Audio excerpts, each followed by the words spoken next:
Listen up, because this could easily happen to you. And it's not just happening in Colombia, because it's now spreading across the world. This is a story about 2 fake Rolex watches, Instagram, greed, and a young woman being directly responsible for the loss of a young man's life. He thought that she was coming round to his apartment to have some fun and maybe a good time, but she had other sinister intentions. And by the end of the night, he was drugged and robbed, and unfortunately, he passed away. This is the story of a scopolamine queen in the UK. Now, this could easily be me or you. This is Saul Murray, a 33-year-old from the United Kingdom, a father of 6. The year is 2022, and he's at a stage in his life where he's filled with positivity. Things are looking good, he's making money, and he's turned his life around. So what can go wrong? Supreet Dillon, a 36-year-old from London. She looks good, right? I know, because it's so easy to be catfished with these Instagram filters. And I know that's exactly what happened to Saul Murray. And little did he know of her background as a fraudster, a liar, and a thief. In early February 2022, Supreet Dillon contacted Saul Murray via Instagram, and Saul took the bait. She showed fake interest in him, because what she was really interested in was his 2 Rolex watches, which Saul constantly flexed on Instagram and other social media. The watch in question was a Daytona Rolex, which goes for about $40,000. Now imagine having 2 of them. And so Supreet saw this as a come up. Now, what she didn't realize was that Saul's watches were actually fake, and that you can buy them from Turkey or China for as little as $150. But I guess Paul was flexing so hard on Instagram that she thought to herself, these watches, they gotta be worth something. And so she kept on speaking with him. What's your favorite drink when you do drink? You gotta have a drink with me though, right? Yeah, I only drink like unless, only straight as well. I drink rum, but I can cook with Henny as well, not a problem. Seeing as we're doing like weird questions, I've got one for you as well. Have you slept with a Asian, Italian, coolie girl before? 22nd February 2022, they arranged to meet for the first time. Supreet text messages Saul.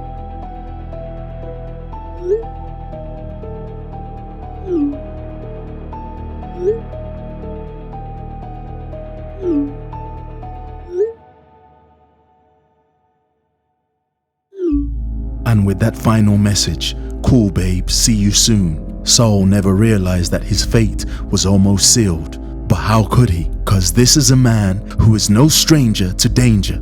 It's about 11 p.m. and as Supreet Dillon walks towards his apartment, Saul is there outside waiting to invite her inside the apartment. They always work in pairs, cause that way it's easier to distract you. And so Supreet Dillon has brought along her partner in crime, 21-year-old Temidayo Awe. They enter the apartment. Supreet says hello to Saul, giving him fake smiles. Behind her is Temidayo Awe, and they all go to the living room to have some drinks. They have a brandy. But laced in Saul's brandy is a drug with similar effects to scopolamine, called GHB, which when taken in large doses can cause vomiting, drowsiness, and in severe cases respiratory problems. Saul is now feeling the effects, and he's now weak. He's drowsy as a stranger is in his apartment.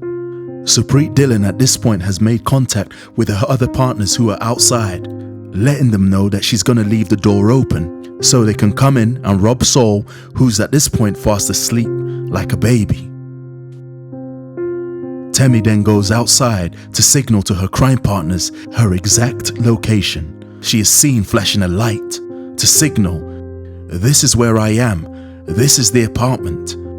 Couple minutes later, Temi arrives back to the apartment with 2 individuals. They're wearing long black winter jackets, hooded up. Temi leads the way while the 2 men follow right behind her, and they enter the apartment, ensuring that they don't touch anything because they don't want none of that forensic stuff on their case. They head into Paul's room to steal those Rolex watches, and they assume he's still sleeping because of the drug. They enter inside, but unfortunately the drug is beginning to wear off. And that's when Paul wakes up, still drowsy. A struggle between the two ensues, and he is hurt. He's hurt real bad. Very, very bad. It's absolute chaos. The walls of the apartment are covered in red. Saul is a victim of these predators. Temi runs from the apartment, and so does Supreet. Behind her are the two individuals, one carrying a large knife. They also flee at about 4 a.m. Still drowsy and with no clothes on, Saul gives chase, but he's hurt very badly. He looks outside the front door, and still feeling very drowsy, he collapses. As the night turns into sunrise, a night shift worker who's returning from work discovers Saul's lifeless body by the door and calls the ambulance services.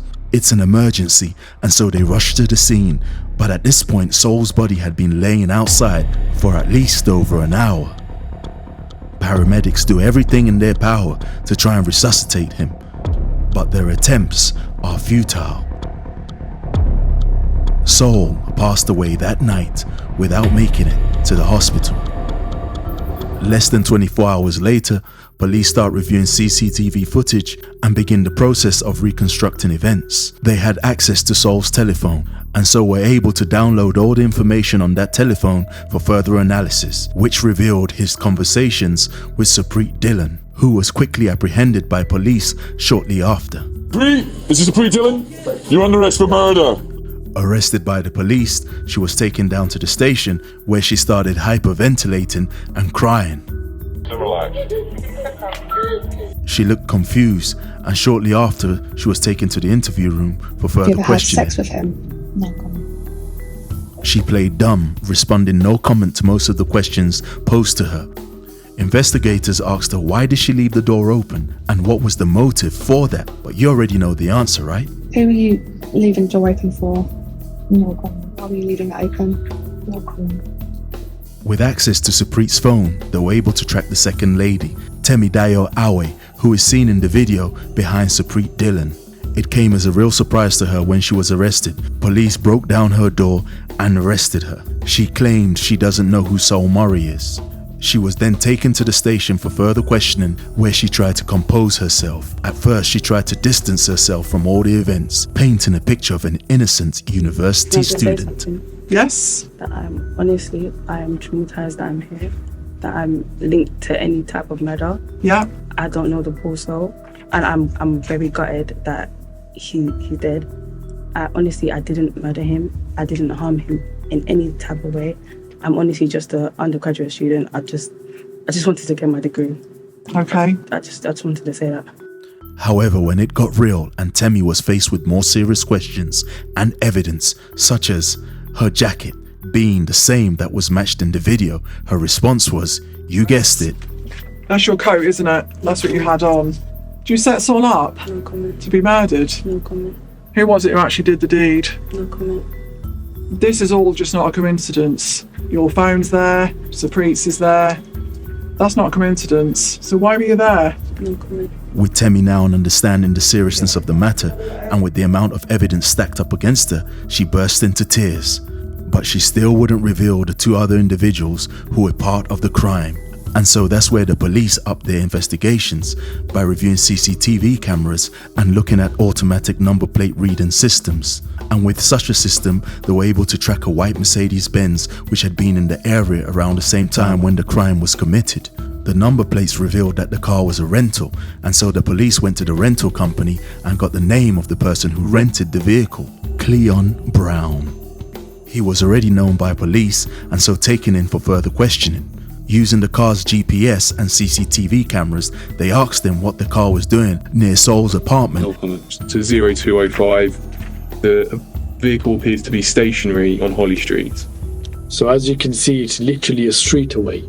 This is the night he died as well, so this isn't 2 nights before or 1 night before, this is the night he died, the night he was murdered. And so all this led to Ike Mafia. He was a little bit difficult to track down in comparison to the others because he didn't leave no fingerprints, and he also didn't bring his phone to the crime scene, and therefore they couldn't triangulate his location.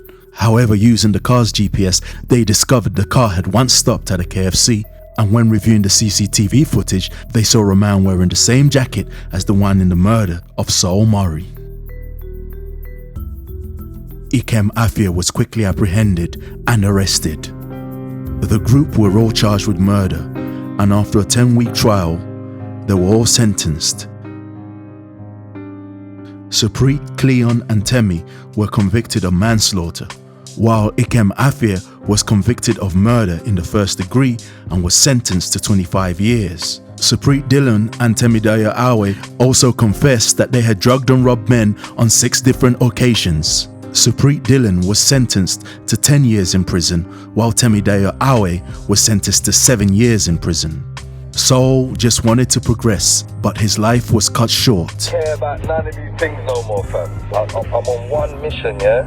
Man's found property and that, so now I need the capital to start doing it. I'm gonna shop as much jewels as I can to rack up a 150 so I can do up this place properly, then I'll be happy again. And so I think to myself, would Saul still be alive if he didn't post those fake Rolex watches? The greed and jealousy is real, and people are looking to get into your circle just so they can hurt you. Keep your head on a swivel, and if it's too good to be true, it probably isn't.